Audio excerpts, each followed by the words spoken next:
नमस्कार मैत्रिणींनो, आज आपल्या किचनमध्ये बनणार आहे आपल्या पारंपरिक खायचा खास काळा मसाला। मसाला असा की भाजीची टेस्टच बदलून जाईल। आज मी तुम्हाला घरगुती काळा मसाला कसा बनवायचा ते दाखवणार आहे। बारीक खोबरे, बारीक चिरलेला कांदा, इंदोर धने, हळकुंड, जायफळ, सुंठ, खडा हिंग आणि ही मसाले दुसरे जिरे, मोहरी, त्रिफळा, नाकेश्वर, लवंग, कबाबचिनी, तीळ, काळी मिरी, शाही जिरी, तमालपत्र, दालचिनी, दगडफूल, विलायची, जायवित्री।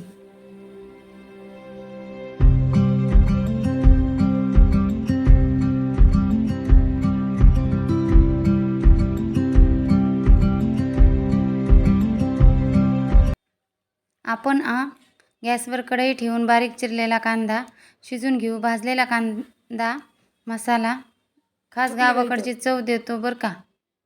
कांदा शिजून घेतल्यानंतर तळून घ्यायचा। कांदा ब्राऊन कलर येईपर्यंत तळायचा। त्याच तेलात खोबरे पण तळून घेऊया। तळलेल्या खोबऱ्याला मसाल्याची भारी चव येते, त्यामुळे मसाल्याचा रंग आणि घट्टपणा चांगला येतो। लसणामुळे मसाल्याची टेस्ट अजून वाढते। हळकुंड, सुंठ, खडा हिंग बारीक खलबत्त्यात बारीक करून घ्यायचे।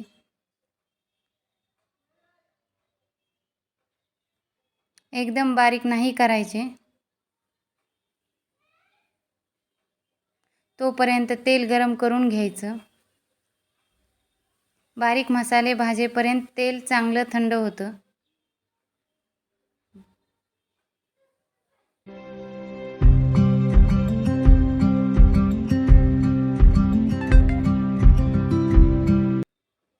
धने भाजताना जो सुगंध येतो तो मसाल्याची खरी ओळख असते। सर्वात महत्त्वाचा भाग म्हणजे मिरच्या।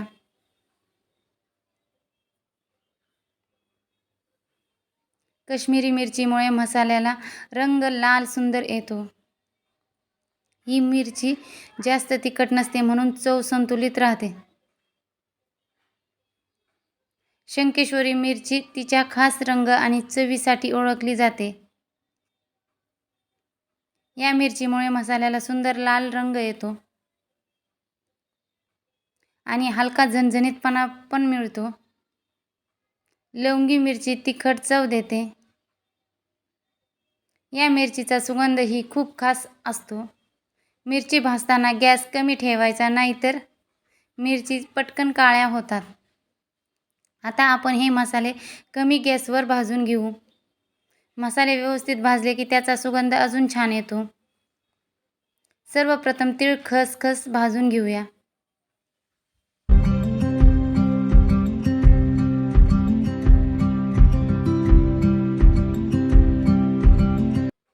एक चमचा तेल टाकून हळकुंड, जायफळ, सुंठ, खडा हिंग भाजून घेऊया।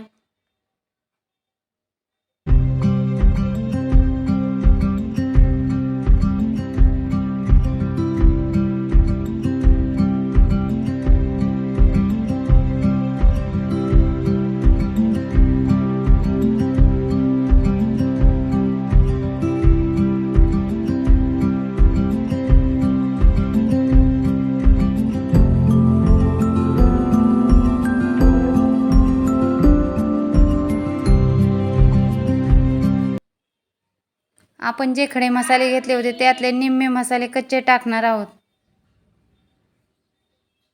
धने भाजून घेतले होते त्यात टाकणार आहोत।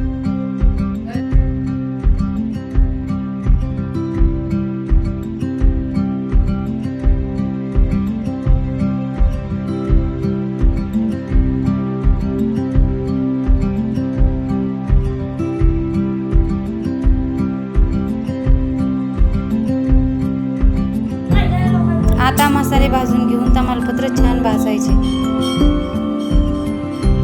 जिरे, शाही जिरे भाजून घेऊ।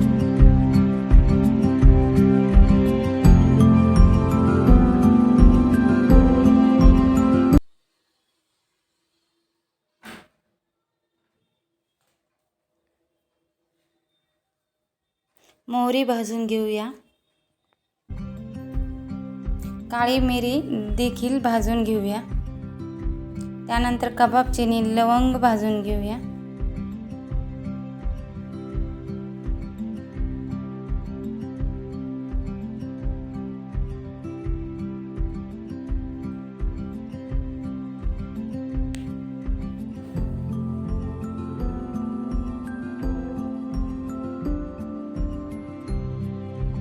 अशा पद्धतीने सगळे मसाले भाजून घ्यायचे. दगडफूल भाजून घेऊया.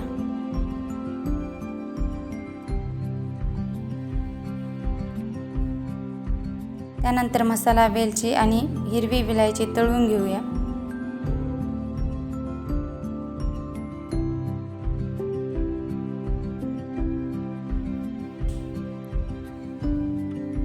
दालचिनी, चक्रीफूल, लाल फूल, नाकेश्वर तळून घेऊया.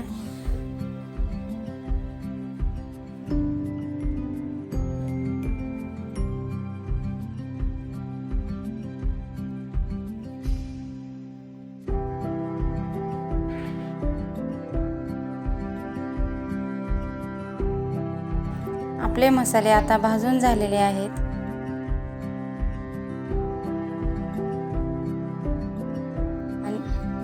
मसाले थंड झाले की मिरची, धणे, खडा मसाला एकत्र पॅक करून घ्यावे आणि खोबरं वेगळं पॅक केल्यानंतर कांदा वेगळा पॅक करून घ्यायचा. मिरचीमध्ये कस्तुरी मेथी 10 ग्रॅम टाकली. सगळं साहित्य थंड झाल्यावर आपण मिक्सरमध्ये किंवा गिरणीमध्ये दळून घेणार आहोत. आता काळा मसाला तयार झाला आहे. मसाल्याचा रंग पण भारी आणि सुगंध एकदम झकास आहे. हा मसाला तुम्ही हवाबंद डब्यात वर्षभर साठवू शकता. तुम्ही पण नक्की करून पहा. पुन्हा भेटूया अशाच नवीन गावाकडच्या रेसिपीसोबत.